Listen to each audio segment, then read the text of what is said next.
आगामी 2022 की रणनीति को लेकर कांग्रेस की आज स्क्रीनिंग कमेटी की अहम बैठक हुई, जिसमें स्क्रीनिंग कमेटी के अध्यक्ष अविनाश पांडे, प्रदेश प्रभारी देवेंद्र यादव, कांग्रेस प्रदेश अध्यक्ष गणेश गोदियाल, पूर्व सीएम हरीश रावत, नेता प्रतिपक्ष प्रीतम सिंह सहित कई बड़े नेता मौजूद रहे। बैठक खत्म होने के बाद कांग्रेस मुख्यालय में प्रेस कॉन्फ्रेंस की गई, जिसमें स्क्रीनिंग कमेटी के अध्यक्ष अविनाश पांडे ने कहा कि स्क्रीनिंग कमेटी की बैठक में आगामी 2022 की रणनीति पर मंथन हुआ है। 2022 की तैयारियों और उम्मीदवारों पर बैठक में चर्चा की गई और इस बैठक में अधिक से अधिक युवाओं, महिलाओं और कार्यकर्ताओं को टिकट दिए जाने का सुझाव आए हैं। साथ ही अविनाश पांडे ने कहा कि देश में बदलाव की हवा है, जनता परिवर्तन को तैयार है। उत्तराखंड में निश्चित 2022 में कांग्रेस की सरकार आएगी और उत्तराखंड कांग्रेस पूरी तरह से चुनाव के लिए तैयार है। उत्तराखंड कांग्रेस ने जनहित से जुड़े विभिन्न मुद्दों को प्रमुखता से उठाया है। इसके अलावा स्क्रीनिंग कमेटी के अध्यक्ष अविनाश पांडे ने बीजेपी सरकार पर हमला बोलते हुए कहा कि उत्तराखंड की जनता ने बीजेपी को प्रचंड बहुमत दिया, लेकिन बीजेपी ने जनता को निराश किया है।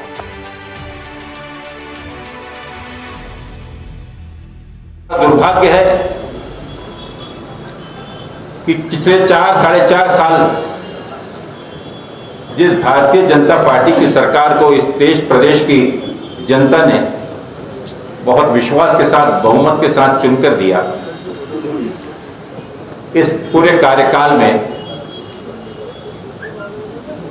लोगों के हाथ में सिर्फ मायूसी हाथ लगी। पिछले दिनों चाहे कोविड महामारी के संबंध में इसका प्रबंधन हो, चाहे इस देवभूमि से संबंधित विभिन्न प्रकल्पों का विकास हो, हर एक क्षेत्र में जनता को निराशा ही हाथ लगी। लेकिन जनता का दरबार इस सबसे महत्वपूर्ण निर्णय आने वाले दिनों में होने जा रहा है और मुझे इस चीज की खुशी है कि प्रदेश कांग्रेस कमेटी पूर्ण रूप से हमारा हर विभाग,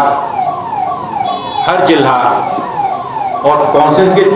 70 जो विधानसभा क्षेत्र हैं उनमें बहुत ही मजबूती के साथ कांग्रेस के कार्यकर्ता कमर कसकर तैयार है। मैं आप सब लोगों से का धन्यवाद देता हूं कि आप सब लोग सुबह से आप लोगों ने अलग अलग इसमें बात करने की कोशिश की। उद्देश्य ये था कि आज प्रथम ये पहली विजिट है। आने वाले दिनों में छानबीन समिति और मेरे के सदस्य, ये 9 लोगों की जो कमेटी है, वो प्रदेश में दोनों विभागों में, कुमाऊं डिवीजन और हमारा गढ़वाल डिवीजन, यहाँ पर क्रमशः 2 से 3 दिन का स्वतंत्र भेंट उन क्षेत्रों में रखेगी, जहाँ पर उन क्षेत्रों के विधानसभा के प्रतिनिधियों, हमारे जिला अध्यक्षों और हमारे संभावित उम्मीदवारों के साथ संवाद भी होगा और आने वाले समय में बेहतर उम्मीदवार के चयन में वहाँ की जनता, वहाँ के कार्यकर्ता, वहाँ के संगठन के सुझावों को लेकर जो निरीक्षक गए हुए हैं, उन निरीक्षकों का भी उसमें उनके सुझावों का समावेश किया जाएगा। उसके बाद प्रदेश इलेक्शन कमेटी की बैठक वो भी बहुत जल्दी आयोजित की जाएगी और उसके अनुमोदन के आधार पर अखिल भारतीय कांग्रेस कमेटी की हमारी जो केंद्रीय चुनाव समिति है, CEC, उसके सामने इस प्रक्रिया का पूरे रिकमेंडेशन, अनुमोदन उनके सामने मंजूरी के लिए रखे जाएंगे। इन सभी प्रक्रिया को बहुत जल्द ही हम पूरा करेंगे और मुझे विश्वास है कि इस प्रक्रिया के सफल होने में जो सहयोग, पिछले दिनों की जो तैयारियां भाई देवेंद्र यादव जी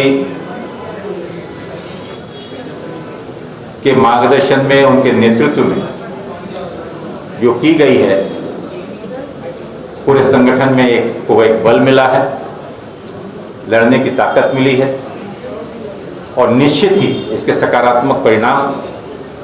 इस विधानसभा चुनाव में लोगों के बीच विश्वास हासिल करने में सहायक साबित होंगे।